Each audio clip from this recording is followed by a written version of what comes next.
What's up, guys? Welcome back to another video on the WXPS Soccer channel.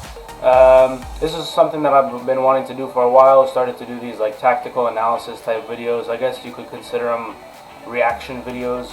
They're kind of in the same format as those, but I want to take some time to go into different games and see where the spacing is, why the players are moving where they are, and how the teams are set up and how the systems match up against each other.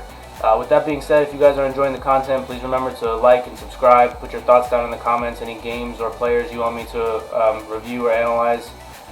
Be happy to do all that.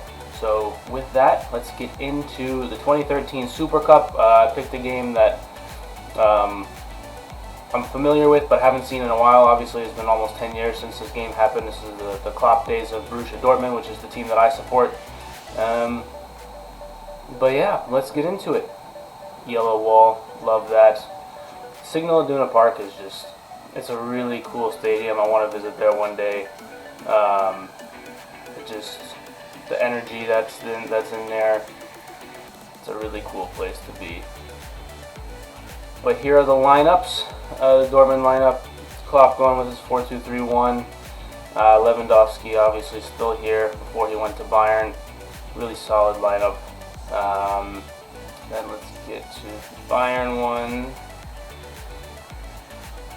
Great players in this team. Alaba, Alam, Thiago, Cruz before he went to Real Madrid, Robin, Muller obviously been good for forever. Shaqiri as well, Boateng. No Neuer in net though. I think we look to take advantage of that. So both teams are set up in 4-2-3-1, which is pretty standard for the Germans at the time. It's a system they used to win the World Cup in 2014, and here we go.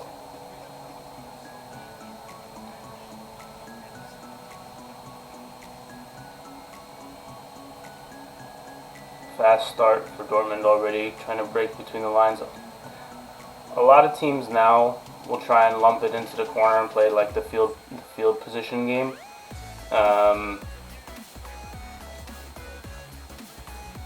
Which is kind of what they did, but they did it with the intent of keeping the ball.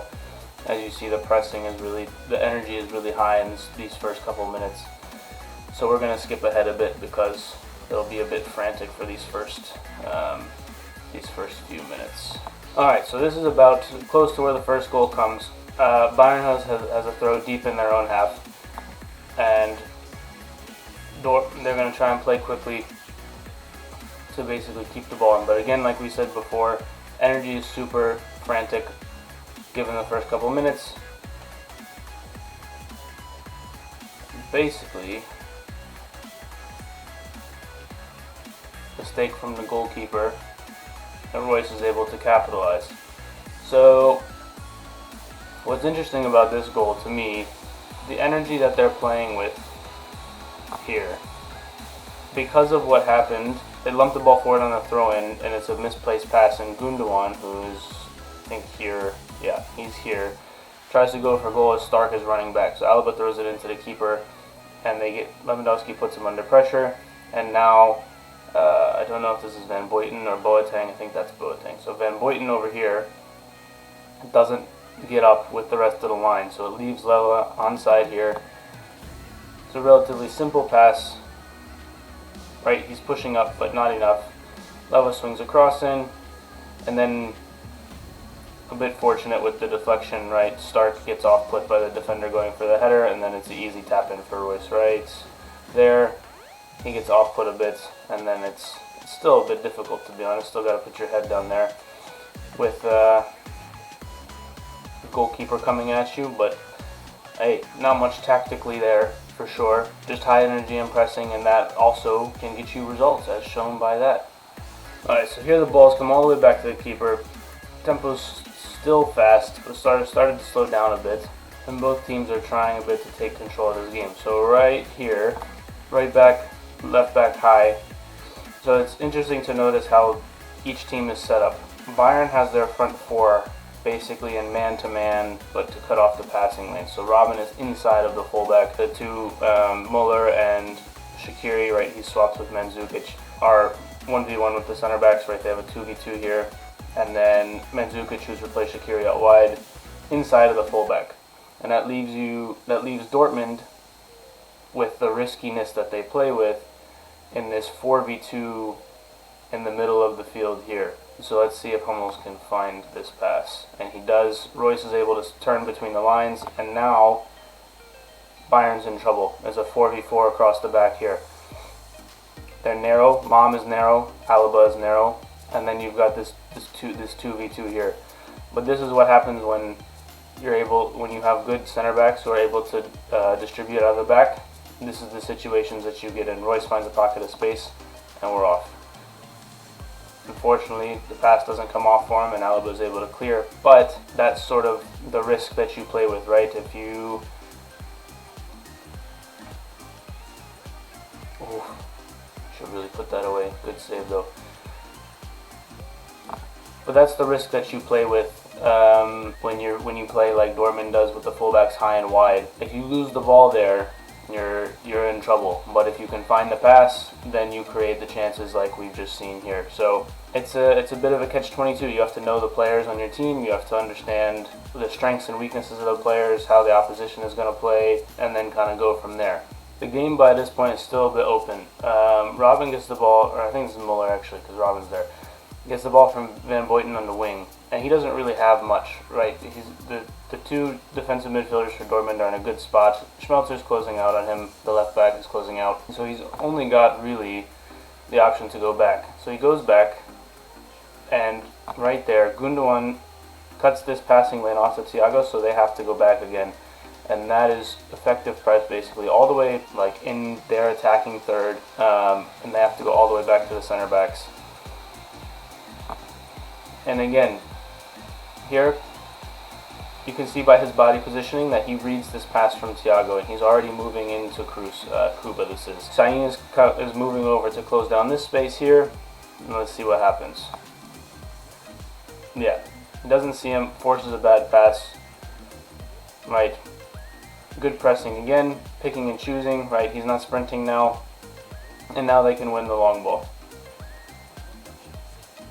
And they're off again. So what's important with this is it's the anticipation from the Dortmund players on where the ball is going. They understand where the ball is going, and the reason why they know that is because they're drilled into this. Okay, I'm going to press here, so that means the open space is here, and that means I'm going to shoot that gap like Kuba just did on that pass to Kroos. And now Dortmund has a bit of possession and Bayern's attacking third. Alright, we've got a throw in here, same situation that created the goal. Energy's a bit lower, level's a bit slower to the press, but he's cutting off the passing lane, the easy possession back, and they're forced to go long.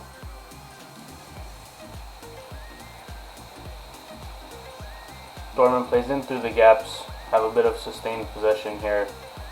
And this run here from Grosskreutz, Kroos could cut this pass off to Royce, but he can't anymore because Grosskreutz is going to shoot through this gap. Alaba has to respect the run as well, and Royce is able to have some space to get a cross in. But the reason why that exists is because Grosskreutz makes that run. If he doesn't make that run, Royce doesn't have the space to get that cross off. So the shape is actually quite good here, right?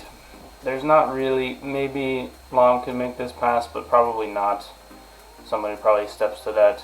So he chooses to go back to the center back. Right, back four is good. Across the back there. Kuba's dropped in and tucked in centrally, so in case this ball gets shot in, he can shoot the gap.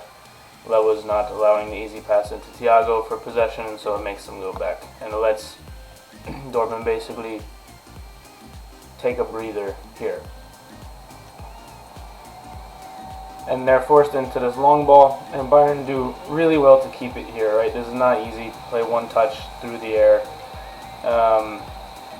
And they break the lines, right?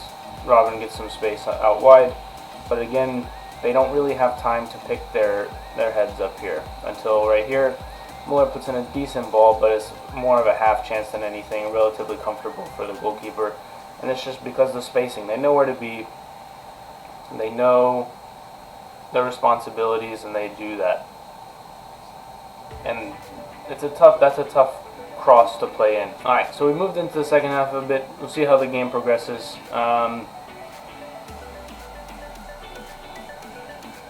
Oh, that's really nicely done from Thiago. So this is the thing that breaks press, right? Dortmund had a decent shape. Thiago breaks through the lines.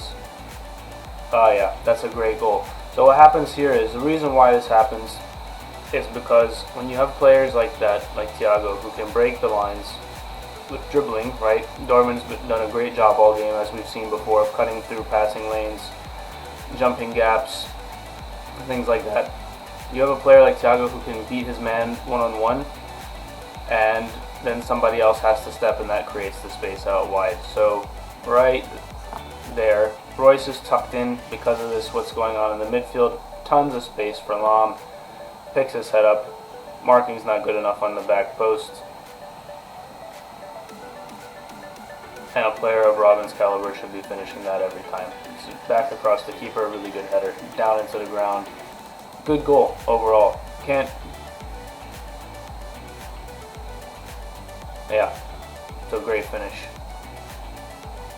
Great ball in. Service like that is from your fullbacks. If you can get service like that from your fullbacks, you're in a good spot as a team, for sure. All right, let's see. Straight off kickoff, Dortmund's on the attack again. Well,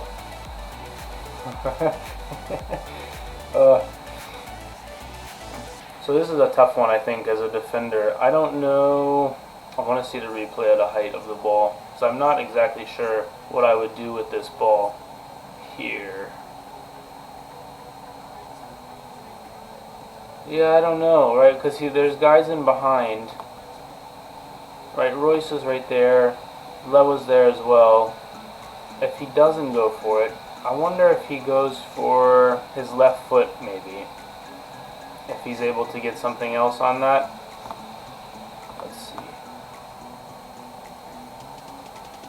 I don't know. Unlucky nonetheless, but I feel like he has to go for that. But, I don't know. We'll see. Let's see how the game progresses from here. 2 quick goals.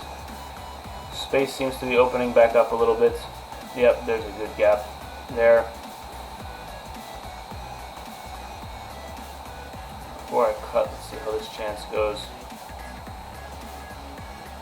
Wow, that's a great goal.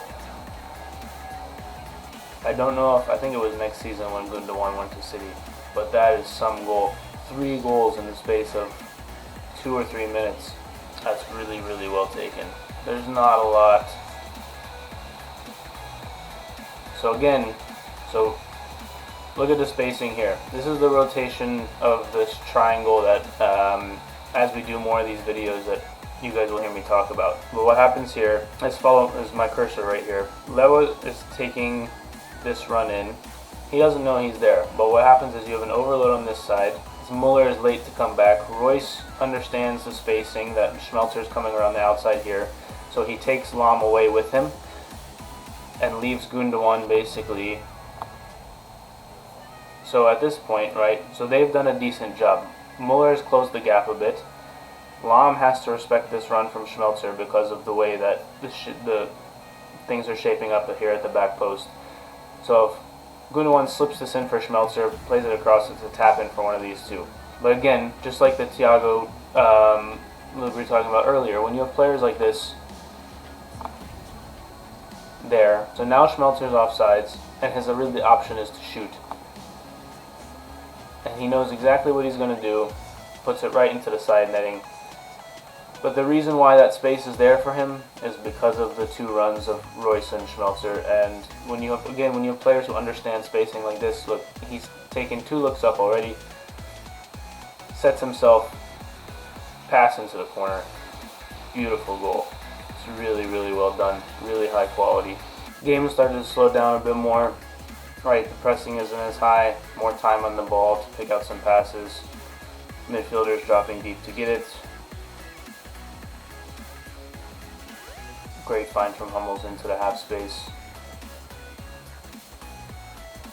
It's the movement off the ball that allows the options, right? But players are getting a bit tired. It's a preseason match. Technically, no, it's a Super Cup, but still preseason. Not been playing a lot. Forced to lump it long. So right here, whoever this is, is in a bit of trouble because these are the two center mids for Bayern, and he's sucked all the way over. So there's a lot of space that's going to be in this area. Let's see if he finds it. Yeah, Muller was there in that space. Go wide again. There's a 2v1. Lahm, great service, great finish. Again, it's kind of a quick switch of play here, and you get an overload. I bet Lahm starts running as this ball is getting played across here. Thiago's playing the ball out wide. Yeah, Lahm's been running already. So Lahm understands, right? He's going to go early. He's going to create the chance. It's a great ball in. And another good finish from Robin. But it's the anticipation, understanding where the space is going to be, the pass before the pass gets there. And that's what you got to do at this sort of level with a team, like with these two teams, right, who love to press and understand their responsibilities, which gaps to block off, where to press the ball, when to not press the ball, when to hold shape, all those things. So it's the little like these things like this from Lahm that makes this, because if he doesn't go, they don't get this chance because he's one-on-one and then the midfielder slides over and he's got to go back. So yeah, again, great goal from them. Love seeing that from Philipp Lahm to get into the attack again. That's his second assist of the game. Alright, skipped ahead almost to the end of the game. Free kick on the wing. It's not great service. Nobody's really there. Want it just a tad further out to give the striker a chance to get on that. Let's see if Bayern can come break forward and get the equalizer. So they're in trouble now already. Aubameyang on this side has got the pace to get him behind, right? Because he's just now turned his head, but Alba's already at full sprint. Royce and Gundogan the same running ahead. So even though they've got these two back, really he's not going to be involved in the play. Alba's going to be the one that's going to be closest to catching up, but they've got a 4-on-3-ish break. Let's see if this prediction about this run comes true. It just looks like it based on their positioning right now. Let's see. Yeah, look. So there you go. So he steps, he's not going to get there, and then they're going to be in a 2v1. Does he make the right decision? Yeah, easy tap in for Royce. 4-2, game, set, match. The pace of Aubameyang is bonkers, especially in this Dortmund team. But yeah, so when you lose the ball in midfield with players like that against a team that likes to counter, that likes to press, likes to counter, you're going to be in trouble. You got to be careful with it. There was a stat earlier. I think Bayern had 68% of the ball or something like that. But I think this was Pep's first season at Bayern.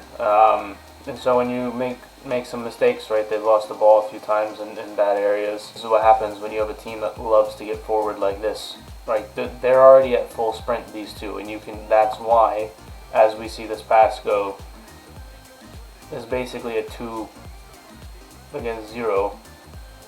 Is he offsides? I don't know. Maybe when he played it. I'm not sure.